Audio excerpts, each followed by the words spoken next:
Assalamualaikum warahmatullahi wabarakatuh. Selamat pagi anak-anak Umi semuanya. Bagaimana kabar kalian hari ini? Umi doakan semoga kalian selalu dalam lindungan Allah Subhanahu wa taala.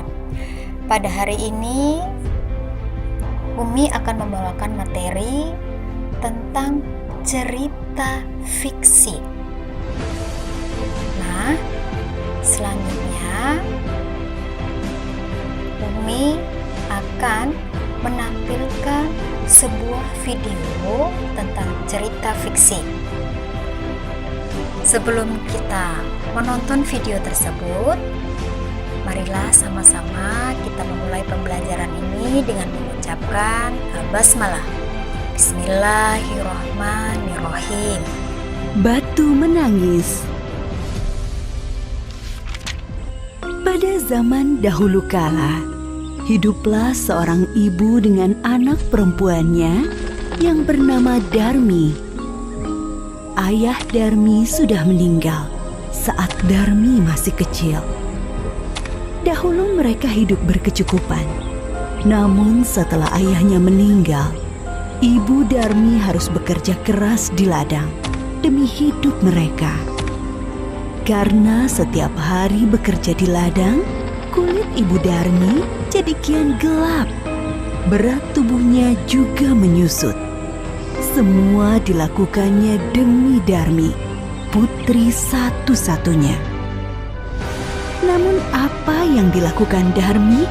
Dia tidak mau membantu ibunya. Kerjanya setiap hari hanya berdandan. Dia juga enggan keluar rumah karena takut kulitnya jadi gelap seperti ibunya. Suatu hari, ibu Darmi hendak bekerja di ladang. Dia akan bekerja sampai sore, sebab musim panen sudah tiba. Ibu Darmi berkata pada Darmi, "Darmi, bisakah kamu memasak hari ini, nak? Ibu tidak bisa pulang siang ini karena harus menyelesaikan panen kita. Jika sudah selesai masak, maukah kamu mengantarnya ke ladang untuk ibu?" Darmi yang sedang menyisir rambutnya yang indah terkejut. Tidak mau, Bu. Kalau aku masak, nanti rambutku bau tungku. Aku kan habis keramas. Lalu, kalau aku mengantar makanan ke ladang, kulitku jadi hitam. Aku kan habis luluran. Ibu Darmi hanya menggeleng-gelengkan kepala sedih. Di ladang, Ibu Darmi bekerja dengan keras. Dia mengumpulkan hasil panen. Besok, dia akan menjualnya ke pasar. Dia tidak memperdulikan perutnya yang lapar. Saat lelah, dia beristirahat sambil meminum air kendi yang dibawanya. Dia berdoa dalam hati, "Ya Tuhan, tolong kami. Ubahlah anakku. Lepaskan dia dari sifat malasnya." Setelah pulang dari ladang, Ibu Darmi pulang ke rumah. Betapa terkejutnya. Di sana tak ada makanan yang bisa dimakan. Darmi sama sekali tidak memasak. Darmi yang melihat ibunya pulang malah marah-marah. Ibu ini kemana saja sih? Masa tidak ada makanan di rumah? Aku kan lapar. Seharian tidak makan. "Darmi, tadi ibu kan sudah menyuruhmu untuk memasak." Aku tidak mau, Bu. Darmi meninggalkan ibunya yang kelaparan dan juga lelah. Keesokan harinya, Ibu Darmi sudah bersiap dengan hasil panennya. Dia akan pergi ke pasar. "Darmi, ikutlah ibu ke pasar, nak. Ibu membutuhkanmu untuk membawa hasil ladang kita." Nggak mau, Bu.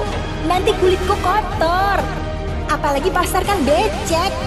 Aduh, aku nggak bisa membayangkan kulitku yang bersih ikutan kotor. Akhirnya, ibunya ke pasar sendiri dengan membawa hasil ladang itu. Sorenya, Ibu Darmi membawa uang hasil panen. Tidak terlalu banyak, hanya cukup untuk membeli benih dan makan beberapa hari. Darmi yang melihat ibunya sedang menghitung uang, segera mendekati ibunya. Bu, bedakku habis. Tolong belikan dong, Bu. Ya, besok ibu belikan. Tapi kamu harus ikut supaya ibu tidak salah beli. Akhirnya Darmi dengan terpaksa ikut ibunya pergi ke pasar. Tapi Darmi berbisik kepada ibunya. Bu, nanti kita jalannya jangan berdampingan. Ibu di belakangku saja. Kenapa, Darmi? Pokoknya ibu jalan di belakangku. Darmi sebenarnya malu berjalan bersama ibunya yang berkulit gelap dan wajah yang tak terawat. Tiba-tiba, di tengah jalan, ada seorang teman Darmi yang menghampiri dan bertanya, Hai Darmi, kamu mau kemana?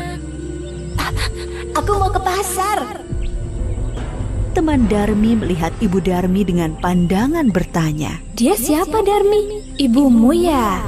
Darmi yang tak ingin temannya tahu jika dia punya ibu yang kotor dan jelek, segera menjawab. Oh, dia pembantuku. Tentu saja bukan ibuku. Ih, amit-amit deh. Betapa sedih saat ibu Darmi mendengarnya. Namun hanya ditahan dalam hati. Mereka melanjutkan perjalanan. Darmi bertemu dengan temannya yang lain. Darmi, kau mau kemana? Aku mau ke pasar. Ngomong-ngomong, siapa yang ada di belakangmu? Apa dia ibumu? Bukan, dia bukan ibuku. Dia pembantuku. Sungguh hati ibu Darmi semakin sedih. Begitu tega anaknya mengakui dirinya sebagai pembantu. Namun sekuat tenaga dia berusaha menahannya. Sampailah Darmi dan ibunya di pintu pasar. Saat mereka akan memasuki pasar, lagi-lagi Darmi bertemu temannya yang lain. Darmi, tumben kamu pergi ke pasar. Siapa yang berjalan di belakangmu? Itu pembantuku. Ibu Darmi tak kuasa menahan air matanya. Dia sudah tak tahan lagi. Maka dia pun berdoa dalam hati. Ya Tuhan, hamba sudah tidak kuat lagi dengan sikap anak hamba. Tolong kiranya Tuhan menghukumnya agar dia menjadi jera. Setelah ibu Darmi selesai berdoa, tiba-tiba Darmi menjerit. Ibu! Tolong aku! Ada apa dengan kakiku? Kenapa tidak bisa digerakkan lagi? Sedikit demi sedikit Darmi menjadi batu. Ibu Darmi menangis pilu. Maafkan aku, Nak. Ini semua karena perlakuanmu terhadap ibu. Ampun, Bu! Ampun! Darmi tidak akan mengulanginya lagi.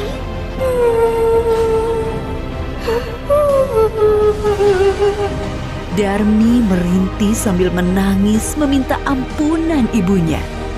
Sayang, semua tak bisa kembali. Darmi tetap menjadi batu. Dia harus menanggung hukuman karena telah durhaka terhadap ibunya yang sudah merawat dan menjaganya hingga dia besar. Batu itu akhirnya dipinggirkan orang-orang dan disandarkan di tepi. Hingga sekarang, batu itu masih ada di Kalimantan Barat dan dinamakan Batu Menangis.